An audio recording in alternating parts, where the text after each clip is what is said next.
Hello everyone and welcome to Cinderful Gaming. In today's video we're going to look at getting started with the cities of Sigmar in Warhammer Age of Sigmar, focusing on building a force around the veteran Cannoneers battle formation.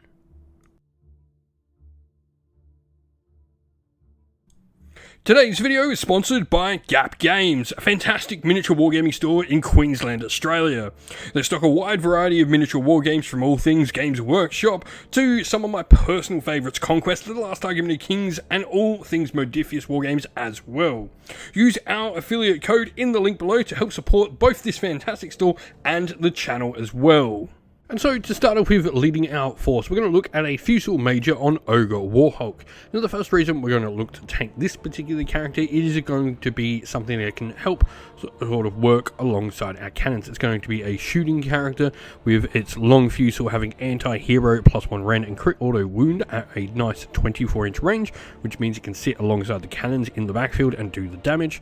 But it's also got the fortified position ability to ignore some rend coming into it, and the mark targets ability, which is going to be the big part that allows other cities of Sigmar human units that this unit's targeted with its shooting attacks add one to their hit rolls. This means we're going to get free all-out attacks essentially on all of our units that target the same unit that this unit shoots.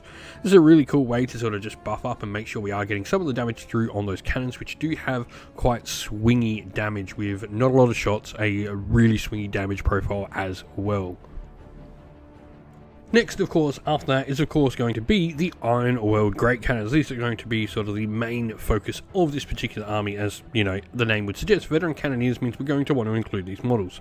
Like I said, they do have a 24-inch range gun, which is their Great Cannon's Cannonball Shot, a D3 +2 damage with 2 attacks hitting on 4s. This is why we want that bonus to hit against a target this is going to be shooting at.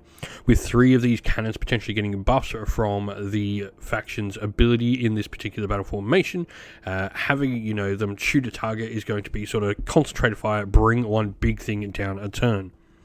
Now, their shot and shell ability just means that cannonball can be swapped out for the grape shot as well at a shorter range. This packs out more attacks at a lesser sort of damage profile, but it's cool for when they are sort of engaged more close up. Fortified position, in the meanwhile, it's the same as the Fusel Major on Ogre Warhulk. This is just going to allow it to ignore some rend that's coming into it from any shooting attacks while they're targeting this particular unit while it's in this formation. Now, while we are building a force that's definitely going to want to just sit there and deal some damage from afar, we do need things to protect our cannons and the Fusel Major, and the 3 good steel helms are going to fulfill this role. Relatively cheap for their points cost, a 4+ save is nice as well, but also the ability to consecrate land, which means if they get onto objectives that your opponent's not contesting, they can sort of bless them and get ward saves for any human units that are on them.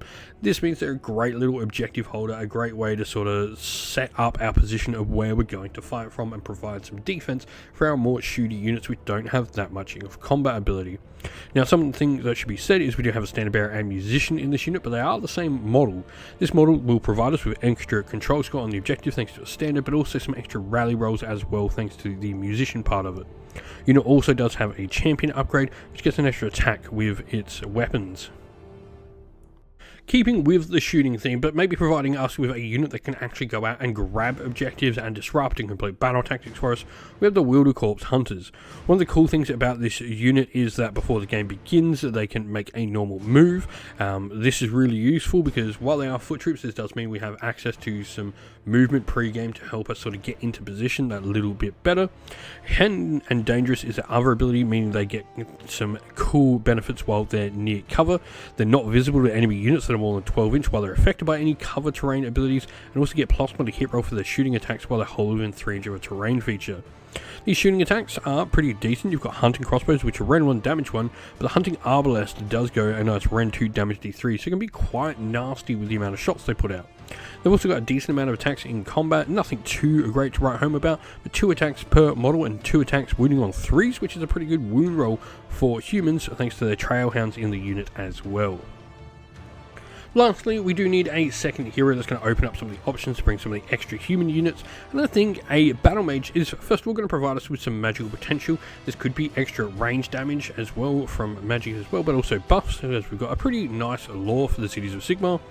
But the cool thing here is the Magic of the Realms ability means we can actually pick a spell that we most likely are going to be casting most of the time and actually get this wizard +1 to cast that particular spell. This is a really useful little ability to have to ensure we are getting the spell we want off when we want it. Now onto our formation today with Veteran Cannoneers. This gives us the Canny Cruise ability, which is once per turn during your shooting phase, and we pick up to 3 friendly Ironwall Great Canny units to be the target, so that's why we're going to have 3 of them in the list. And for the rest of the turn, each time they make a shoot ability, they can reroll 1 hit, 1 wound, or 1 random characteristic roll for the damage of their weapons. So you don't get to reroll all of them, you get to pick one of these to reroll. It will really be helpful, especially if you are targeting something that's say shot by the Fusel Major, so you already got that +1 to hit, so hopefully you're not having to reroll the hits. Our Fusel Major is going to lead our first regiment as well. This model is going to be our general and have the heroic trait Master of Ballistics. This is going to help benefit a bunch of the other cities of Sigmar units that are shooting around, but also the artifact power of the Glimmering allows this model its own reroll similar to what the Cannoneers benefit will give them. Unit wise, we then have 3 Ironwall Great Cannons and a unit of Freeguild Steel Helms.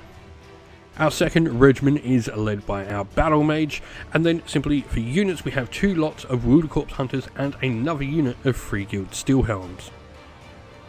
We hope this video was helpful in getting you started with Warhammer Age of Sigmar, and it was able to give you some ideas and inspiration to start your own force in the game. If you have any other questions at all, please comment down below, and while you're there, don't forget to drop a like, subscribe, and join our Discord server to check out all our future Warhammer Age of Sigmar content.